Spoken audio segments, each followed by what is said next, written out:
In this video, I'm going to show you how to calculate the hydrostatic force on an object submerged underwater. So for example here, we have a rectangle that is submerged underwater and we have to calculate the hydrostatic force on this object.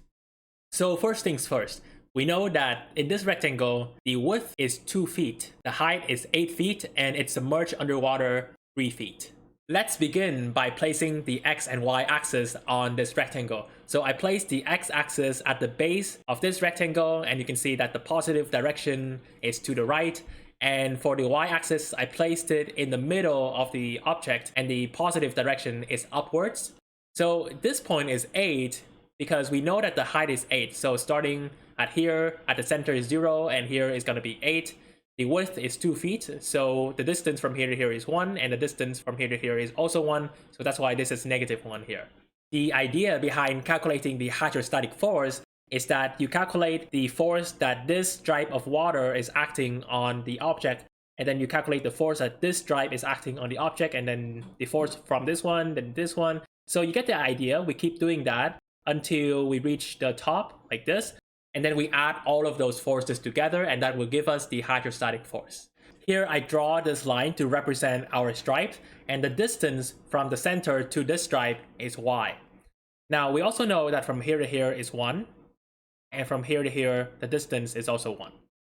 This is the formula to calculate the hydrostatic force.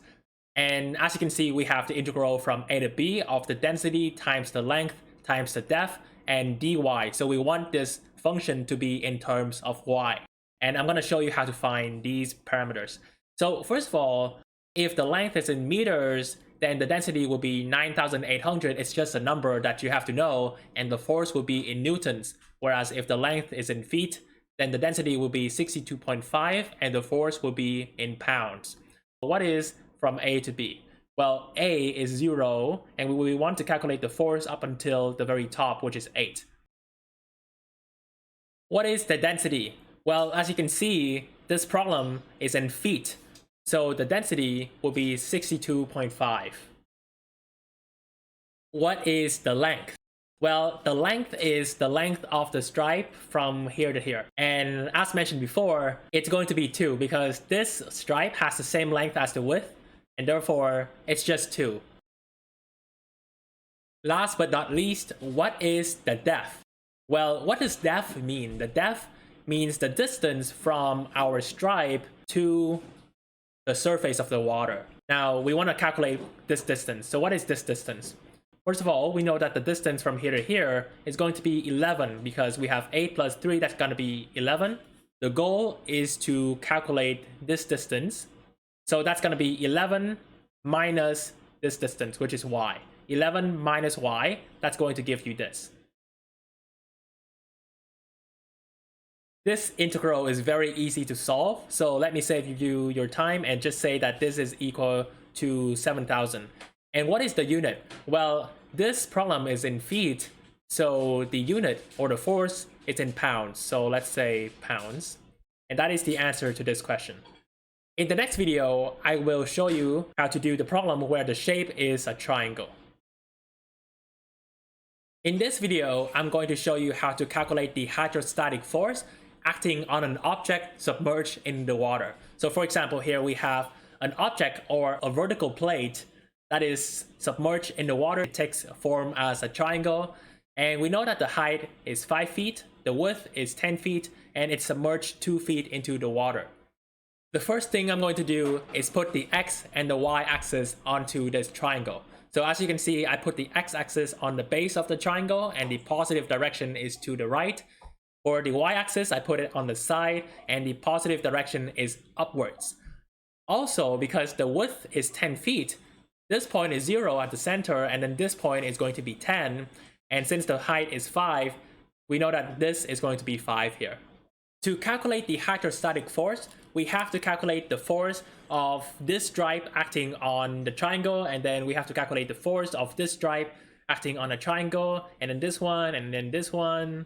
And you get the idea. We're going to calculate until we reach the very top, and then we're going to add all of those forces together, which gives us the hydrostatic force. So I'm going to draw this as our stripe. It's going to represent the stripe that we're currently at.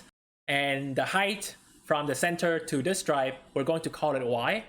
So what is this length? What is the length of this line? Well, we don't know what it is, so we're just going to call it x. And here is the formula to calculate the hydrostatic force as I've shown you in the previous video. And since the problem is in feet, the density will be 62.5 and the answer or the force will be in pounds. So what is A and B? Well, A will be the base of the triangle, which is here at 0, and B is the top. So A is 0 and B is 5. How about the density? Well, the density will be 62.5 because the problem is in feet. What is the length? Well, it's very easy. So the length is the length of our stripe like that. And as you can see, the length is equal to x, but our formula wants everything to be in terms of y. So let me show you how to convert the x into a y.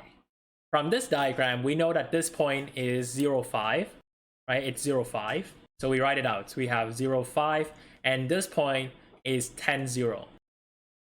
Let's calculate the slope. We have 5 minus 0 over 0 minus 10. That gives us 5 over negative 10, which is equal to negative 1 over 2.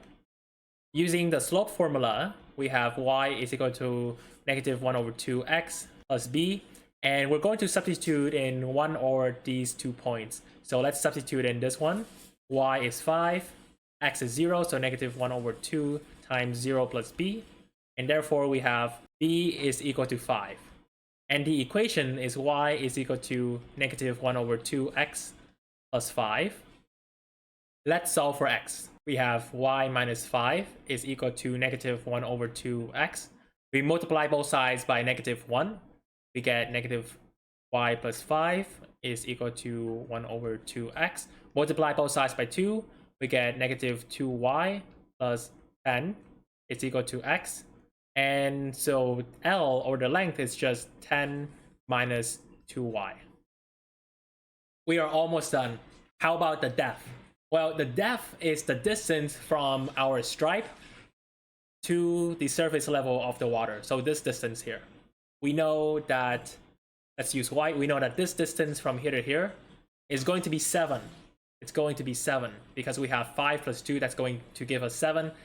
So if we take 7 and we subtract this distance, which is y, then we get the orange stripe, which is 7 minus y. This integral is very easy to solve, so let me save time and give you the answer. So after you do it, you should get 8,333.33. And what is the unit? Well, the problem is in feet, so the force or the unit will be in pounds. And that is the answer to this question. In the next video, I will show you how to calculate the hydrostatic force when the shape is a trapezoid like this. In this video, I'm going to show you how to find the hydrostatic force on an object submerged in the water. So the problem is, a dam has the shape of a trapezoid with the height of 20 meters. The width is 50 meters at the top and 30 meters at the bottom. The water is 4 meters from the top of the dam. We have to find the force on the dam due to hydrostatic pressure. So I've drawn this diagram and our trapezoid is submerged in the water, but not all the way because there's 4 meters between the top and the surface of the water. The height is 20 meters as you can see, and the width is 50 meters at the top and 30 meters at the bottom. The first step is to put the x and the y axis on this shape. So I've put the x axis at the bottom of the trapezoid and here is the positive direction. The y axis is in the middle of the object and the positive direction is upwards. And because the distance here is 30 meters, then we know for sure that the distance from here to here is 15. That's why it's 15 here, and over here is also 15, so this is negative 15. The height is 20 meters, so you can see this is 0, this is 20, and because there's a distance of 4 meters from here, then we know that this value is 16. To calculate the hydrostatic force, the idea is to find the force of this stripe acting on the object, and then find the force of this stripe acting on the object, and then the force of this stripe, then this stripe. So you get the idea. We keep doing that until we reach the surface of the water, and then we add all of those forces together, which gives us our hydrostatic force. So let's say that this is our stripe. Let's say this is our stripe. Then the distance from the center to our stripe is y. The distance from here to here is going to be x. But we also know that because the y-axis divides this shape in half, then the distance over here is also x. So the total distance of the stripe, or the length, is equal to 2 times x. And here is the formula to calculate the hydrostatic force. And let's solve this formula together. So what is A and what is B? Well, we want to find the hydrostatic force act because of the water, which is from here to 16, right? So A is 0 and B is 16. What is the density? Well, I've put this table here, and because the problem is in meters, then the density will be 9,800. How about the length? Well, we want to find the length of the stripe. And as mentioned before, it's going to be 2x. But the formula wants everything to be in terms of y, so we have to convert the x to the y, and let me show you how to do it. If you look here, this point is going to be 15, 0, right? This is the point on the x and the y axis, so let's write it out. How about this point here? Well, the distance from here to here is half of 50. We know that from here to here is 50, so from here to here is 25. And the height is 20. Let's calculate the slope. We get 0 minus 20 over 15 minus 25. That's gonna give us negative 20 over negative 10, which is going to be 2. And using the linear formula, we have the slope 2x plus b, and we have to substitute one or these 2 points. Let's substitute this one. So the y is 0, x is 15, so 2 times 15 plus b. b is going to be negative 30. So we get y is equal to 2x minus 30. Let's solve for x. So in this equation that we just found out, we get y plus 30 is equal to 2x. And then x is going to be 1 over 2y plus 15. So the length is 2x, which means 2 times 1 over 2y plus 15. That's going to be y plus 30. Let's put it back into the length here. Last but not least, we need to find the depth. So the depth is the distance between our stripe to the surface level of the water. So that's going to be this distance. We want to find this depth right there. Well, first things first, we know that the distance, let's use yellow this time. So the distance between the x-axis to the surface level of the water, that's going to be 16, right? You can see here 0, that's 16. So the yellow distance is going to be 16. Well, if we take the yellow distance and we minus y, we're going to get the green distance. So the depth is just basically 16 minus y. This integral is very easy to do, so let me save you your time, and after you solve it, you should get 4.4 times 10 to the power of 7. And what's the unit? Well, looking at this table, the problem is in meters, so the final answer is the force, which is newtons. In the next video, I will show you how to calculate the hydrostatic force when the shape is a circle. In this video, I'm going to show you how to calculate the hydrostatic force acting on a circular object submerged in the water. So the problem says, find the hydrostatic force on one end of the cylindrical drum, which is basically just a circle, with radius 3 feet that is submerged 10 feet deep in the water. So you can see here, the distance from here to here is 10 feet, as shown in the textbook, and the radius is going to be 3. The first step is to put the x and the y axis onto this diagram. And the way to do it is you put it at the center of the circle. So the idea behind finding the hydrostatic force is that you find the force of, let's say, this stripe acting on the circle, then the force coming from this one, then this one, then you keep doing it until you reach the very top of the circle. Then you add all of those forces together, which gives us the hydrostatic force. Let's say that we're currently at this stripe. Then the distance from the center to the stripe is y. That's the vertical distance. And the distance from here to here is going to be x. But since the y-axis divides the circle in half, we also know that the distance over here is also x. So the total length of the stripe is going to be 2x. And here is the formula. Now let's find A and B first. Well, we want to find the hydrostatic force acting on the object from here up until the very top of the circle. So that distance is going to be from -3 to +3. So A is -3 and B is +3. Since the problem is in feet, then the density will be 62.5. The length of the stripe from here to here is going to be 2 times x.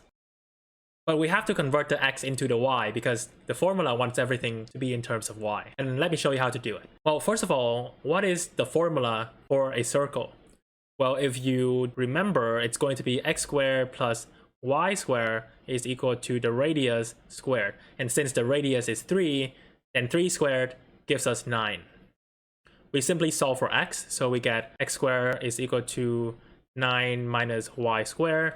We take the square root on both sides, and that's going to give us the square root of 9 minus y squared. Here we only take the positive, because if you imagine you have a ruler, it only makes sense to say that the length of the ruler is positive and not negative. We found x, so the length will be 2 times the square root of 9 minus y squared. Let's put it back into here. The depth is the distance from our stripe to the surface of the water, so it's going to be the red distance here. We know that from here to here, what is this distance? It's 10 minus 3. That's going to give us 7 because the radius is 3, right? And we know that this is 10, so this one has to be 7. Now, if you take this length and you minus this length, it's going to give us the red length. So the red length, or the depth, is just 7 minus y. Let's solve this integral together. So we take this, multiply by 2, and then we take it outside of the integral because it's a constant. So you get 125 times the integral from -3 to 3 of the square root of 9 minus y squared times 7 minus y dy. We need to solve this. We need to simplify this. We take this, multiply by 7, then we take this, multiply by -y.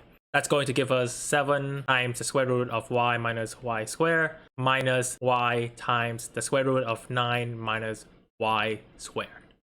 This is equal to 125 times the integral from -3 to 3 of 7 times 9 minus y squared dy minus the integral from -3 to 3 of y times the square root of 9 minus y squared. And why am I doing this? Because you can solve each one as a subproblem and then we can combine them together. It's way simpler this way. In order to solve this problem, you need to know this theorem, which is the integral of symmetric functions. If f is a continuous function from -a to a on the x-axis, then if f is even, which is just this formula, if you can show that this formula is true, then the integral from -a to a of f of x dx is equal to 2 times the integral of 0 to a f of x dx. So what exactly does this mean? Or for example, cosine is an even function. Because if you look here, from -a to a, the area on this side is equal to the area on this side. So all we have to do is just say, well, we only need to compute the area on this side and just multiply it by 2. If f is odd, or you just show that this formula is true, then the integral from -a to a of f of x dx is equal to 0. So for example, sine of x is an odd function. If this is -a, this is a, then we know that, let's say this area, let's say the area of that is 2, right? Well, over here, the area here is -2.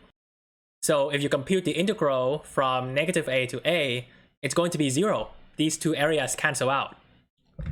If you look at this function, this is an odd function. It takes a little bit of practice, but let's prove that this is an odd function. So the formula is f of -y, because it's in terms of y, is equal to -f of y. So here, f of y is this function, which is y times the square root of 9 minus y squared. What is f of -y? Well, f of -y is going to be what? Well, you just replace the y with a -y, like that, times the square root of 9 minus -y squared. So this is going to be -y times 9 minus y squared. How about negative f of y? For this one, you just put a negative sign in front of this. So you end up with y times the square root of 9 minus y squared. And as you can see, both of these are the same. And because this is negative a, that's a, then this entire thing is just 0. So if you minus 0, it just disappears, right? So you get this.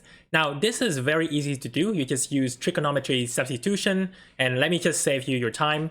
This would be equal to 12,370 pounds because the problem is in feet. So the unit will be in pounds. For practice, you can try this problem. So it's a circle submerged 4 meters into the water and the radius is 8 meters. And if you do everything we just did, the answer will be approximately 2.36 times 10 to the power of 7 newtons because the problem is in meters. So I hope you guys enjoyed this video. If you found it helpful and you have questions, please let me know down in the comments below. And don't forget to subscribe.